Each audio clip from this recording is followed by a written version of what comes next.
caminhada por Nazaré, e a proposta que eu e Jonas tínhamos para oferecer a vocês era caminhar com Cristo aqui nessa Terra Santa. E em cada uma das nossas reflexões nós tentamos destacar algo ligado a Cristo no lugar que nós visitamos, ou algum tema maior da Sagrada Escritura, mas também que é conectado com a pessoa bendita Jesus. Nós estamos aqui talvez no momento mais importante da nossa visita a essa terra. Vocês já devem ter ouvido um pouco sobre as hipóteses levantadas contra esse lugar. Nós visitamos lá o Santo Sepulcro, também tem hipóteses a respeito daquele lugar. O fato é que o que aconteceu em Jerusalém em 30 ou 33 depois de Cristo, aconteceu em nossa história e é o fato definidor da nossa história também. E eu queria ler com vocês 1 Coríntios capítulo 15, versos 1 até 8. Como eu mencionei ontem lá no cenáculo, os evangelhos, eles não abordam exatamente o que aconteceu na cruz. Os evangelistas têm a preocupação de enfatizar o que aconteceu no Gólgota e depois na tumba, aconteceram em nossa história, de uma forma que a gente recebe, porque foi inspirado pelo Espírito Santo. Os evangelistas vão destacar um pouquinho a respeito da obra de Cristo, o contrato da Santa Ceia. E nós falamos um pouco lá no cenáculo, ou seja, o corpo de Cristo vai ser esmagado, o sangue vai ser derramado para o perdão do pecado de muitos. Mas é o apóstolo Paulo, a quem o próprio Cristo apareceu no caminho de Damasco, é que vai refletir a luz do Antigo Testamento e aplicar o Antigo Testamento a iluminar o que Cristo fez na cruz do Calvário. Em 1 Coríntios 15, Paulo vai responder a seguinte questão: a ressurreição de Cristo foi um evento histórico? Ela de fato aconteceu em nossa história? A igreja em Corinto era uma igreja opulenta, uma igreja rica, uma igreja na cidade mais importante da Acaia, naquela época. Atenas era decadente, e uma tentação dos crentes em Corinto para tentar ganhar outras pessoas ricas e bem-situadas era não enfatizar como se deveria a ressurreição de Cristo. Então, talvez alguns dos líderes cristãos estivessem dizendo que Cristo, na verdade, era o Espírito vivente, porque para o grego falar da ressurreição do corpo seria um escândalo, a matéria sendo revivida, ou pelo menos para algumas correntes filosóficas dos gregos. Mas Paulo, nesse grande capítulo da Bíblia, ele vai enfatizar que a ressurreição de Cristo é vital para a nossa fé e ela também aconteceu em nossa história. E os primeiros versos é como dá o tom do restante do capítulo. Paulo diz: irmãos, lembro-vos do evangelho que vos anunciei, o qual também recebestes, do qual estáis firmes. Por meio dele também sois salvos, se retiverdes com firmeza a mensagem tal como anunciei a vós, a não ser que tenhais crido inutilmente. Porque primeiro vos entreguei o que também recebi. Cristo morreu pelos nossos pecados, segundo as Escrituras, e foi sepultado, e ressuscitou ao terceiro dia, segundo as Escrituras. E apareceu a Cefas, e depois aos 12, depois apareceu a mais de 500 irmãos de uma só vez, a maior parte deles ainda vive, mas alguns já faleceram. Depois apareceu a Tiago e a todos os apóstolos, e depois de todos apareceu também a mim, como ao nascido fora do tempo. Essa epístola foi escrita mais ou menos 20 anos após a ressurreição de Cristo. E o que Paulo aqui quer enfatizar aos crentes de Corinto é que o evangelho é absolutamente essencial para alguém que se quer ser cristão ou para a igreja que se percebe como cristã.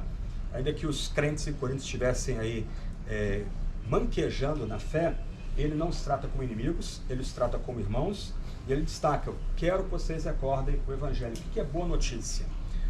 Eu sou pastor de uma igreja, e quando nós vamos receber membros nossa comunidade, nós fazemos uma pergunta que é central e definidora: o que é evangelho? E algo que é chocante para a gente, algo que é chocante para a gente é que muitas vezes crentes, alguns deles antigos da igreja, não sabem definir o que é a boa nova, o que é a boa notícia de Deus para nós. E Paulo vai elaborar em breve o que é essa boa notícia, mas antes ele destaca um ponto: é importante nós ficarmos firmes no evangelho, não arredarmos do evangelho sob o risco de termos corrido em vão e termos trabalhado inutilmente.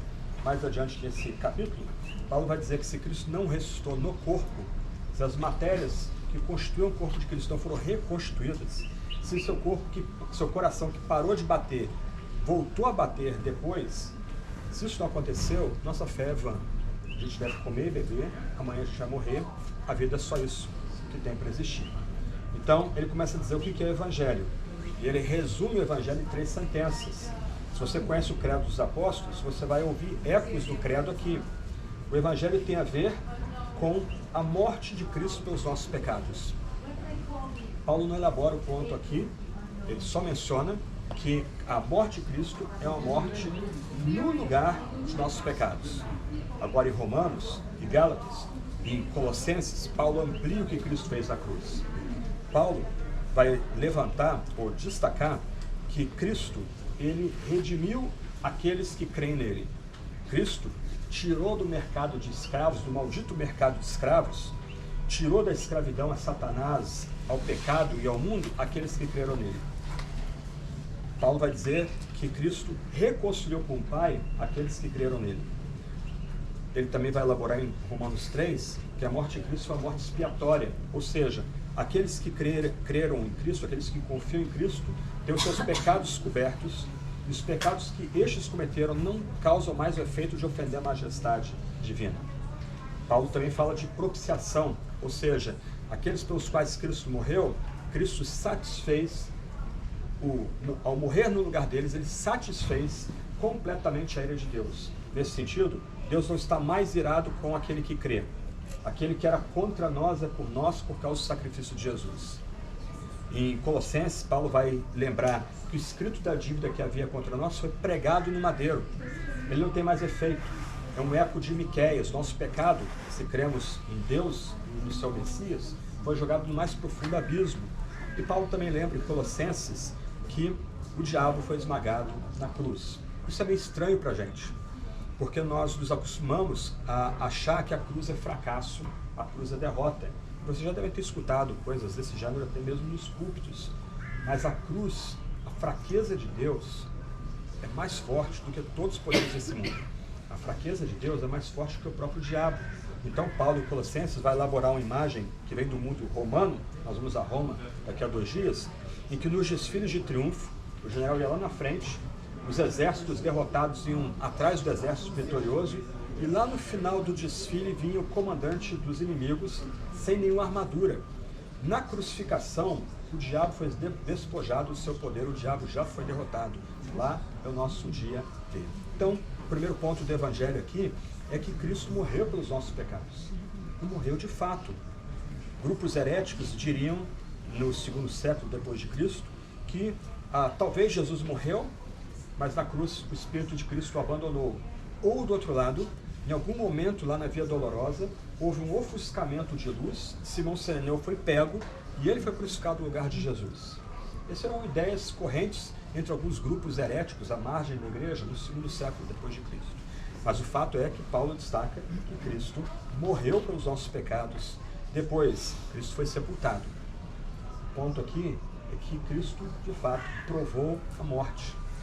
Ele encarou o último inimigo, o mais temível inimigo. Cristo não desmaiou na cruz, como outros grupos heréticos dessa época também afirmavam. Cristo morreu e foi sepultado. Ele foi colocado numa tumba